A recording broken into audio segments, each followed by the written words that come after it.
Hi, everybody.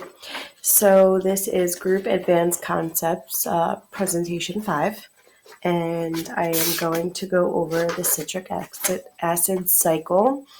Here's my little structure.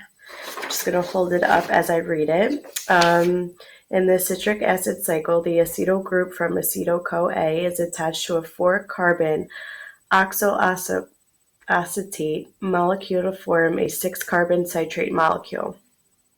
Through a series of steps, citrate is oxidized, releasing 2 carbon dioxide molecules for each acetyl group then into the cycle. In this process, 3 NAD positive molecules are reduced to NADH, 1 FAD.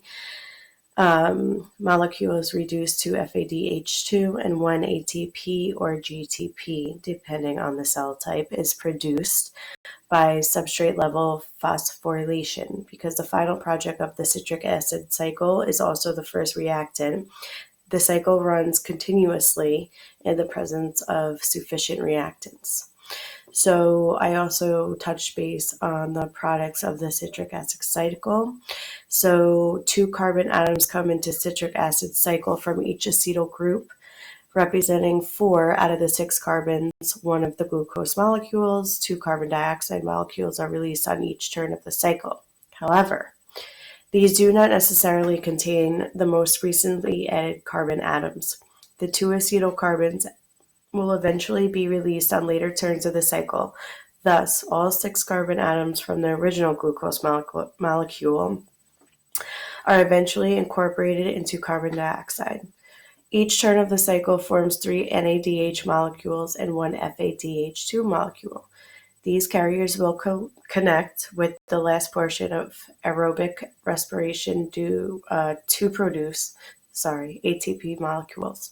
1 GTP and ATP, or ATP is also made in each cycle. Several of the intermediate compounds in the citric acid cycle can be used in synthesizing non-essential amino acids. So therefore, the cycle is amphiphobic, both catabolic and anabolic. So again, I have this, and it yields 24 ATP, 6 NADH, 2 FADH. Energy in anaerobic glycolysis, lactate, 2 ATPs, so 24 plus 8 plus 2 plus 2 equals 36 ATPs. And then we will move on to the next part. I do have structure to show you as well, so I will hold that up.